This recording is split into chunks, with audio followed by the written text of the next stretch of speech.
ಮಾತಾಡಿದಿರಿ. ನಾನು ಅಲ್ಲ ನೋಡಿ, ನೀವು ದಯವಿಟ್ಟು ಇಲ್ಲ ಪ್ರಾರಂಭ ಮಾಡಿಲ್ಲ.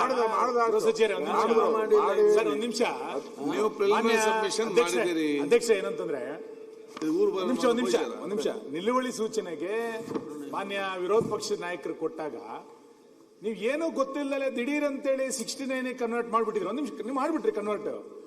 ಅಬ್ಕಾರಿ ಇಲಾಖೆ ಅಂದ್ರೆ ಎಷ್ಟು ದೊಡ್ಡ ಇಲಾಖೆ, ಅದು ನಿಧಾನ ಕಿಕ್ ಬರೋದದು.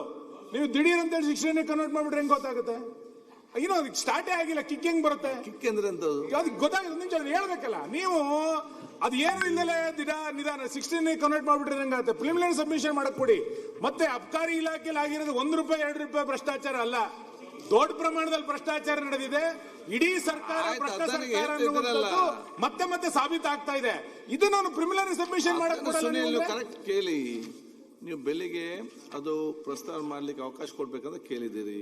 ಆವಲ್ಲ ಅನ್ಕೊಟ್ಟು ತಾವು ಅದನ್ನ ನಾನು ಹೇಳಿದೆ ಅಂತ ಹೇಳಿದ್ರೆ ಅವರು ಪ್ರಿಲಿಮಿನರಿ ಸಬ್ಮಿಷನ್ ಎಲ್ಲ ಮಾಡಿದ್ರು. ಯಾರಲ್ಲಿ ಮಾಡಿದ ಎಲ್ಲ ವಿಚಾರ ಟಿವಿಯಲ್ಲಿ ಬಂದಿದೆ, ಅಲ್ಲಿ ಬಂದಿದೆ, ಇವರ ಹೆಸರು ಇನ್ವಾಲ್ವ್ಮೆಂಟ್ ಆಗಿದೆ ಎಲ್ಲ ಅವರು ಹೇಳಿದ್ದಾರೆ. ಬರಕ್ ಮಾತಾಡ್ಲೇ ಇಲ್ಲ. ನಾವು ನಿಮ್ಮನ್ನ ಕನ್ವಿನ್ಸ್ ಮಾಡ್ತಾ ಇರೋದು, ಟಿವಿ ಕನ್ವಿನ್ಸ್ ಮಾಡ್ತಾ ಇರಲ್ಲ. ನಿಲುವಳಿ ಸೂಚನೆ ಆಗಿದೆ ಯಾಕೆ ಬರುತ್ತೆ ಅನ್ನೋದನ್ನ ನಿಮಗೆ ಕನ್ವಿನ್ಸ್ ಮಾಡಬೇಕಾಗಿದೆ.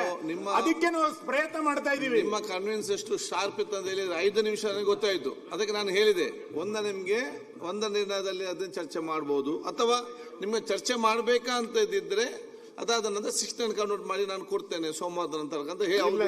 ಅಧ್ಯಕ್ಷರೇ, ನೀವು ಬೇಕಾದ್ರೆ ತೆಗೆಸ್ ನೋಡಿ. ನಾನು ಇಲ್ಲ ಇವತ್ತೇ ಕೊಡ್ಬೇಕು ಅಂದ್ರೆ ಇವತ್ತೇ ಕೊಡ್ತೀನಿ ಅಂತ ಹೇಳಿದ್ದಾರೆ. ಇವತ್ತು ಅವರ ಮಾತಾಡಿದ ನಂತರ ಇಲ್ಲ ಅಧ್ಯಕ್ಷರೇ,